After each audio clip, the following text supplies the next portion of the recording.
दोस्तों, सोमवार यानी सावन के सोमवार व्रत में ये फल खाने से आपका व्रत टूट सकता है। पूरा परिवार को लग जाएगा दोष और पाप।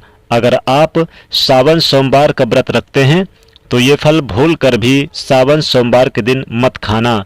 भगवान शंकर क्रोधित हो सकते हैं, नाराज हो जाएंगे और आपको भगवान शिव के क्रोध का सामना करना पड़ेगा, तो आप उनके आशीर्वाद से वंचित रह जाएंगे। तो कम से कम सावन के सोमवार के व्रत में इन चीज़ों से दूर रहें, खाने से दूर रहें। दोस्तों, सावन का सोमवार का व्रत खासकर कुमारी लड़कियों के लिए बहुत ही महत्वपूर्ण माना जाता है।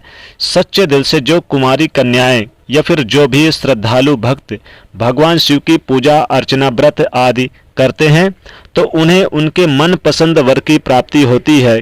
सच्चे दिल से भगवान शिव की आराधना करने से भगवान शिव की तरह ही स्त्री को एक सच्चे पति की प्राप्ति हो जाती है। वेद पुराण में बताया गया है कि हर सुहागिन महिला को सावन सोमवार का व्रत रखना चाहिए। इससे पति पर कभी कष्ट नहीं आते और पति की आयु लंबी हो जाती है, तो वहीं कामयाबी हासिल होती है।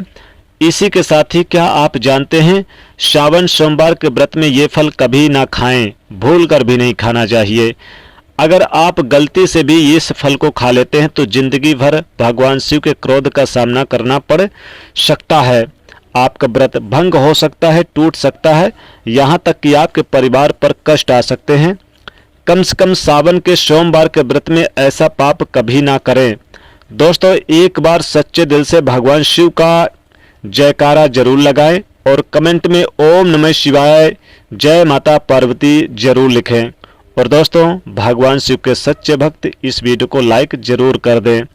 तो चलिए दोस्तों, जानते हैं शास्त्रों में कहा गया कि व्रतधारी को उधार मांगकर सावन के सोमवार के दिन फल आदि नहीं खाना चाहिए, बल्कि सावन में किसी दिन भी नहीं खाना चाहिए। इससे पाप लगता है और व्रत अधूरा रह जाता है।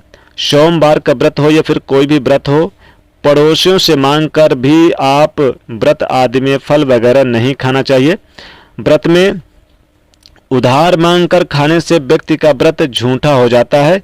ईश्वर की शरण में आने पर व्यक्ति को झूठ नहीं बोलना चाहिए, कर्ज नहीं लेना चाहिए, चुगली आदि नहीं करना चाहिए। व्रत करते समय उधार मांगकर भी नहीं खाना चाहिए। और आप अगर कोई अपनी मर्जी से खाने के लिए व्रत में कुछ देता है तो उसे आप खा सकते हैं, लेकिन व्रत में कम से कम उधार मांगकर फल आदि ना खाएं।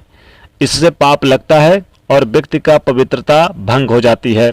दोस्तों, सोमवार के व्रत में यानी सावन का सोमवार का व्रत हो या फिर सावन के किसी भी दिन आप व्रत रख रहे हैं तो नाशपाती फल नहीं खाना चाहिए। फलों में नाशपाती का फल बिल्कुल भी ना खाएं। दरअसल इस फल का नाम नाशपाती यानी नाश करने वाला होता है, इसीलिए इस फल को व्रत में नहीं खाना चाहिए। व्रत आदि को छोड़कर किसी और दिन आप इसे खा सकते हैं, लेकिन अगर जिस दिन आपका व्रत हो उस दिन नाशपाती का सेवन नहीं करना चाहिए। भगवान को भी नाशपाती नहीं चढ़ाना चाहिए। दोस्तों, कुट्टू का या सिंघाड़े का आटा, इसे भी खाने से व्रत टूट सकता है। आपको बता दें कि लंबे समय से रखा हुआ सिंघाड़े या कुट्टू का आटा, इसमें छोटे मोटे कीड़े मकोड़े पड़े रहते हैं, जिससे व्रत टूट जाता है। तो पुराने आटे में घुन वगैरह कीड़े वगैरह पड़े होने के कारण इसे नहीं खाना चाहिए, क्योंकि ये मांस खाने के बराबर, सेवन करने के बराबर माना जाएगा। तो व्रत में ये चीज़ें ना खाएं। व्रत में ताज़ा फल जैसे कि सेव, मौसमी, संतरा, दूध है, केला है, सेब है, इन चीज़ों का सेवन करें। और आप झूठे यानी फल जो है उसे भी कटा फिटा फल भी बाजार से लाकर ना खाएं। इतना याद रखेगा, हमेशा शुद्धता ही रखना चाहिए। दोस्तों, जानकारी कैसी लगी कमेंट में ज़रूर बताइए। जानकारी पसंद आए तो एक लाइक और वीडियो को आप ज़्यादा से ज़्यादा शेयर करिए, चैनल को सब्सक्राइब करिए। कमेंट में ओम नमः शिवाय जरूर लिखिएगा।